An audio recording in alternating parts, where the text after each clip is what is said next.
আমি সন্তানের পিতা হতে পারি মনিবর, তাই আমি আপনার আশ্রমে করেছি আগমন।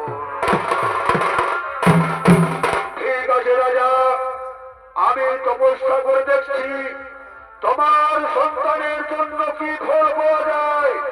সঙ্গে সঙ্গে সেই মনে আবার তপস্যা করতে লাগলো।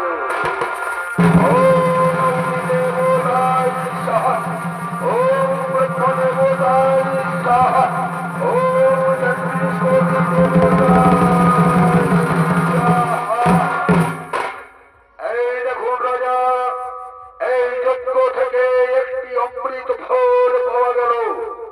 এই অমৃত ফল তুমি তোমার স্ত্রীকে সেবন করাবে, আর এই ফল খেলে তোমার স্ত্রী নিশ্চয় হবে গর্ভধারিণী, আর তুমি হবে পিতা। এই নাও রাজা, এই অমৃত ফল নাও, আর এই অমৃত ফল তোমার স্ত্রীকে সেবন করাবে, আর তুমি হবে সন্তানের পিতা। প্রণাম, তব চরণে শত কোটি প্রণাম ঋষি বল, তব চরণে শত কোটি ঠিক আছে রাজা, এখন আমি আসি, এখন আমি আসি। এই কথা বলতে বলতে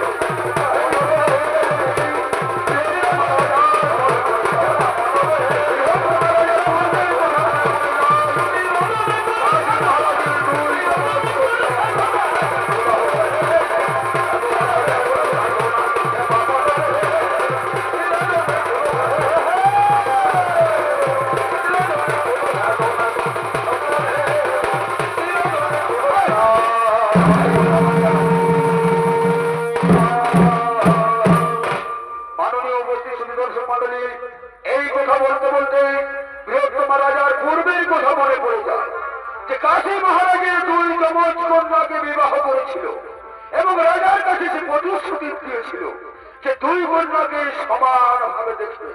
তাই সে অমৃত ফল রাজা দুভাগ করে দুই স্ত্রীকে খাওয়ার নির্দেশ দিল।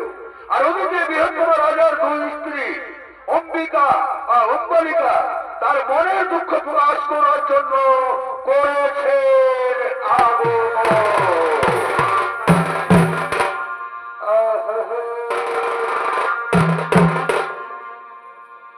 এই রাশে তো পরিবার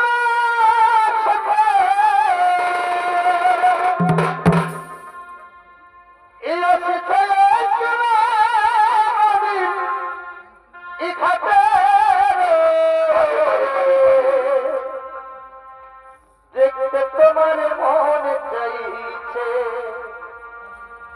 সখিয়াই না নদীর ঘাটে দেখতে তোমার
দেবতা, ওগো স্বামী দেবতা, আমরা কি মহাপাপ করেছি?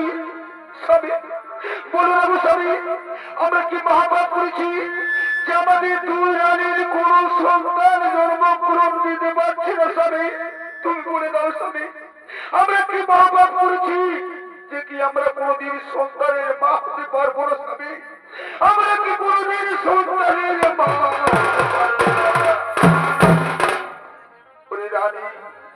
ওরে রানী বোন, তোমরা এত হতাশ হয়ে না, এত হতাশ হয়ে না রানী বোন, তোমরা এত হতাশ হয়ে না। ওগো স্বামী, ওগো স্বামী, স্বামী গো কেন চিন্তা করবো না স্বামী?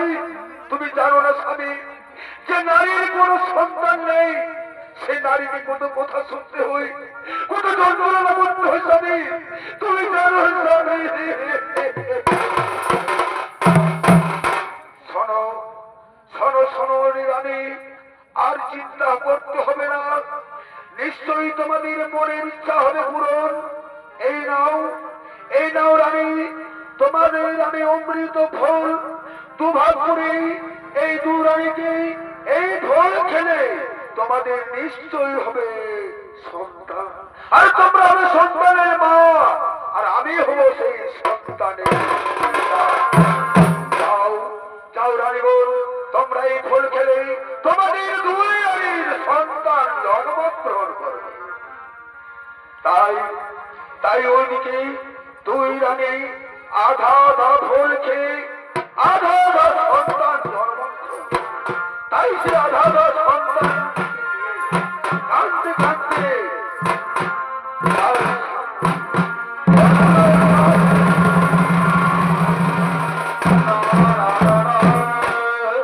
তাই শুধু দর্শক মন্ডলী, ওই দুই রানী আধা আধা ফল খেয়ে দুই রানীর আধা আধা সন্তান জন্মগ্রহণ করে, তাই সে সন্তানকে কাঁদতে কাঁদতে শ্মশানের দিকে ভাই ভাইকে নিয়ে চললেন শ্মশানে সন্তান ধরার জন্য।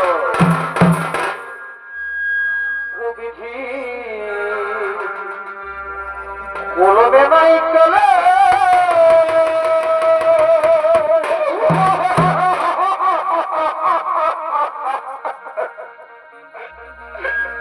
ভগবান, তুমি আমাদের কি করলে ঠাকুর, যে আমাদের দুই রানের অর্ধেক অর্ধেক সন্তান জন্মগ্রহণ দিলে?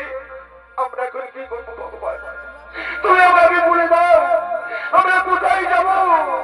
আরে কোথায় গেলে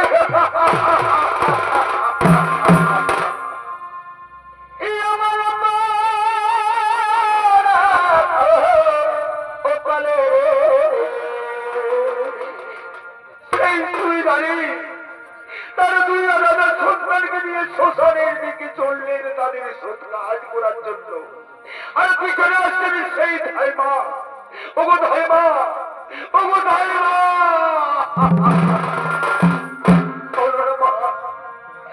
আমরা কি মা পাপ করেছি মা, যে আমাদের দুই রানীর অর্ধেক অর্ধেক সন্তান গর্ব করছে?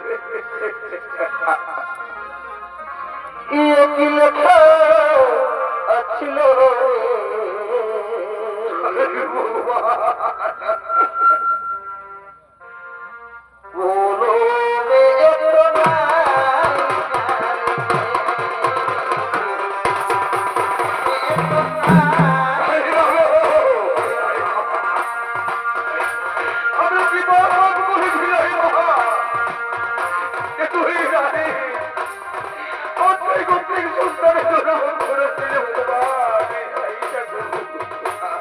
আমার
চলো রে রানী, আর তোমাদের কাঁদতে হবে না। এই শ্মশানে ফিরে নিয়ে আমরা ফিরে পাবো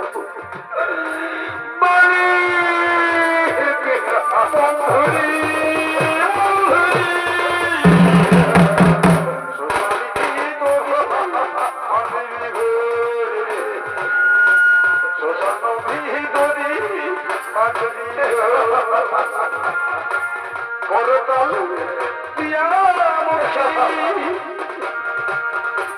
মুখে হরি বলি যদি ওই যাই ভাবাই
দর্শক মন্ডলী, যেমন কোন মানুষ মারা যায় তার আত্মার শান্তির দায়িত্ব থাকে যমরাজ, তেমনি ভাবে কোন পুত্র সন্তান যদি কোন গর্ভের স্থিতি নষ্ট হতে চায় তার অধিকার থাকে ষষ্ঠী মায়। আর সেই ষষ্ঠী মায় জোড়া রাক্ষসী রূপ ধারণ করে আগমন করছে শ্মশানে।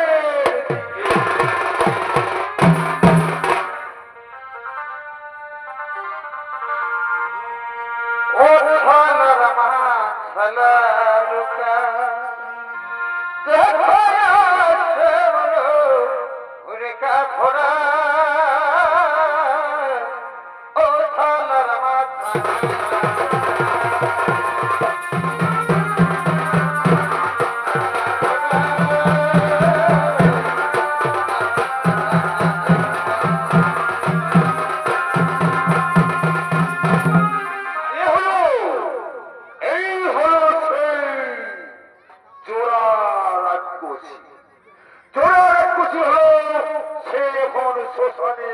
করিছেন আগমন।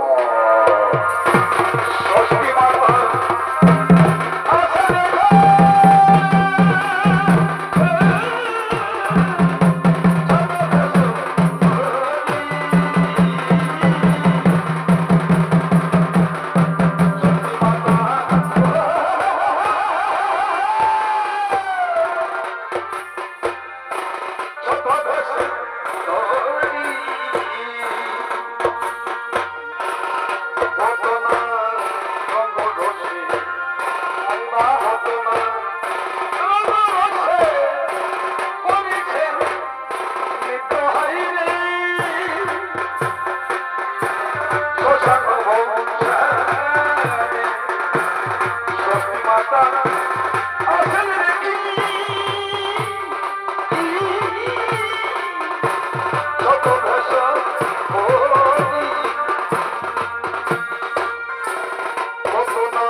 কি এই শ্মশানের মধ্যে দুইটি ছেলে পড়ে আছে কেন?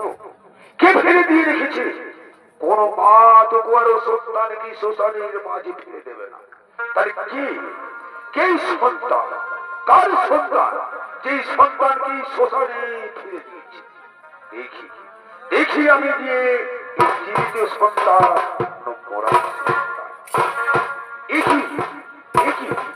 এই তো সেই অর্ধেক সন্তান। এই অর্ধেক সন্তান জন্মগ্রহণ করলো কি করে? আরেক সন্তান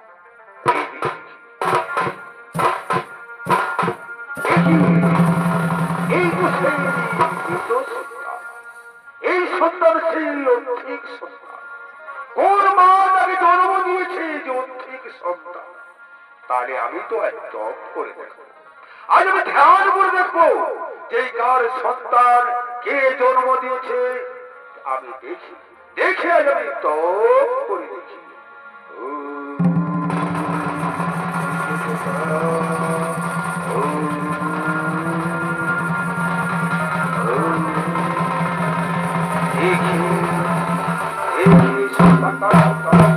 দেখি দেখি সন্তান কার সন্তান।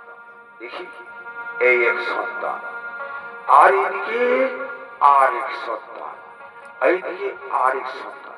দেখি দেখি দেখি দেখি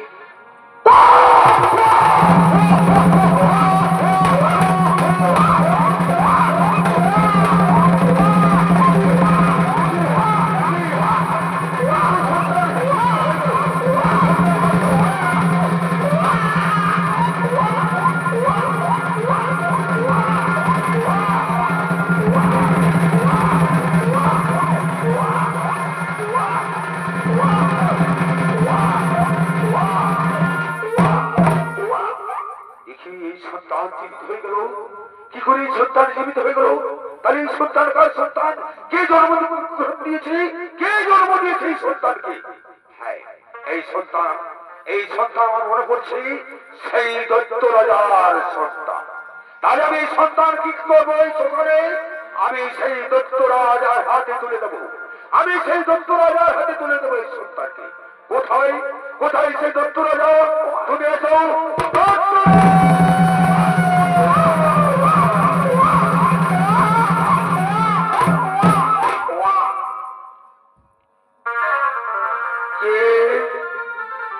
তুমি আমাকে রাজা রাজা চিৎকার করে ডাকো।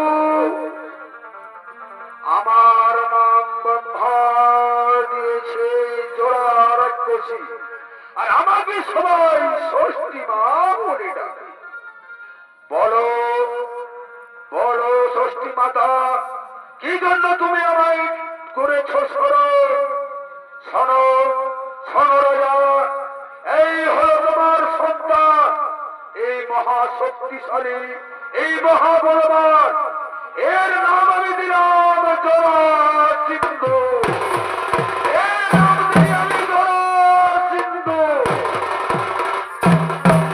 এই নাও রাজা, আমি তোমার সন্তানকে তোমার হাতে তুলে দিলাম। এই তোমার সন্তান আজ থেকে হবে মহাবলিয়ান, মহাবীর।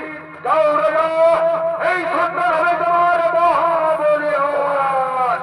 এখন আমি আসি রাজা, এখন আমি আসি, এখন আমি আসি।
তোমার প্রেমে হলাম রাজে,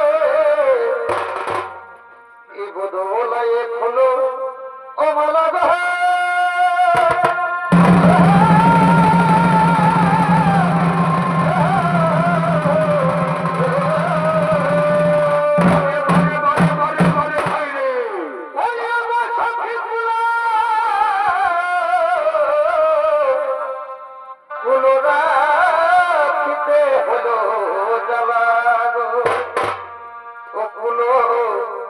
রাখিতে হলো জলা,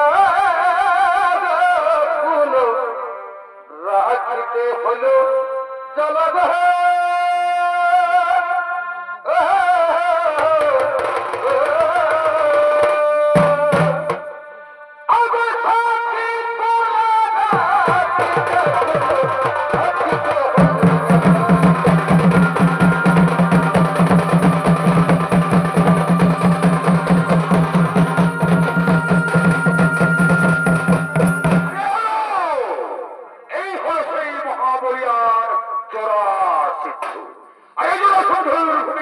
পরিবেশন করে দেখাবে।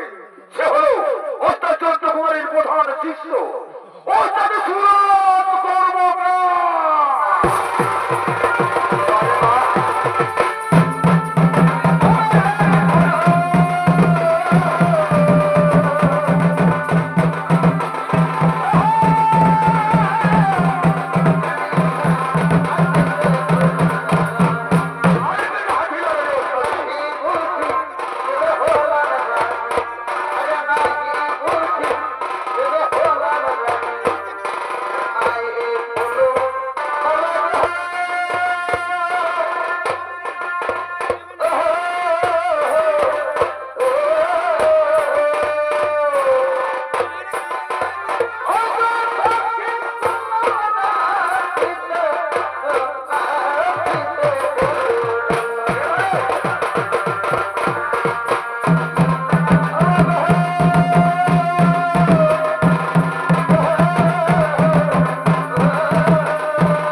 নারায়ণ আমরা একটা যজ্ঞ করব। না, লাল ভীম অর্জুন নকুল সহদেব আমাদের যজ্ঞ করা কোনো চলবে না। যতক্ষণ পর্যন্ত ওই জোড়া সিন্ধুকে আমরা নিধন করতে পারবো না, ততক্ষণ পর্যন্ত আমাদের যজ্ঞ করা চলবে না। আর ওই জোড়া সিন্ধু আমাদের কাউকে রেহাই দেবে না। জোড়া সিন্ধু আমাদের কাউকে রেহাই দেবে না। কি বললেন কি নারায়ণ? ওই জোড়া সিন্ধু আমাদের কাউকে রেহাই দেবে না। আমরা পাঠ করলাম এই ভীম অর্জুন নকুল সহদেব আমরা সেই জোড়া সিন্ধুকে কিছুতেই ছেড়ে দেব না। কোথায় কোথায় সেই জোড়া সিন্ধু?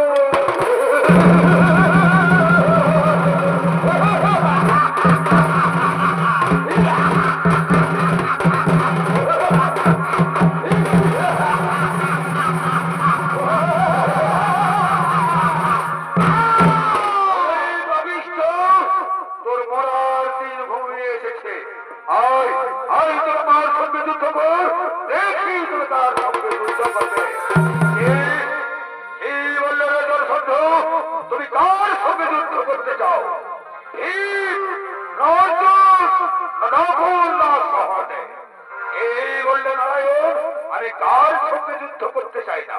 তোমাদের মধ্যে বড় শক্তিকে ভীম, তাহলে আমি ভীমের সঙ্গে যুদ্ধ করবো। দেখি যে ওরা যতই এই ভীম নাই জোড়া সিন্ধু। আয় তোমার ভীম, আয় দেখি তোমার তার বাহু তোমার শক্তি থাকে সেই ভীম আর জোড়া সিন্ধু।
উপস্থিত মাননীয় শ্রী দর্শক মন্ডলী, আমার মা বোনেরা, ওস্তাদ জয়ন্ত কুমারের নতুন পালা, ওই পালা খানির নাম হল ভীম হস্তে জোড়া সিন্ধু।